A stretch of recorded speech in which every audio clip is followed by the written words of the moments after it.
বরবাদ অসাধারণ একটি মুভি করেছে, বলার বাইরে। ঠিক আছে ভাই, আসলে আমরা ভেনিস ইটালির বাড়িতে যেন আমরা ফ্যামিলির মতো সবাই ভাই ভাই দেখতেছি। ছবিটা অনেক সুন্দর, অনেক ভালো লাগছে, অনেক দর্শকের সমাগম দেখতে পাচ্ছি।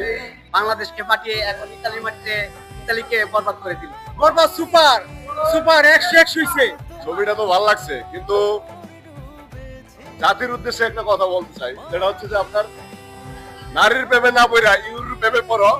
আবার পরবর্তী সিনেমাগুলো যাতে আসে, ভেনিসের মাটিতে আমরা যাতে সব সিনেমাগুলো দেখতে পারি, বাংলাদেশ চলচ্চিত্র শিল্পকে যাতে আমরা আগিয়ে নিয়ে যেতে পারি। ভেনিসবাসীর পক্ষ থেকে রিকোয়েস্ট যে সাকিব খান ভেনিস একদিন ট্যুর দিবে এবং আমাদের সাথে বসে ছবি দেখবে। আর দেখছি ভাই পুরা সেরা ভাই, বাংলাদেশ এমন সিনেমার একটা হইতে পারবে না ভাই। ওই চিল্লোর মাল দে, এই চিল্লো মাল দে। I see faces every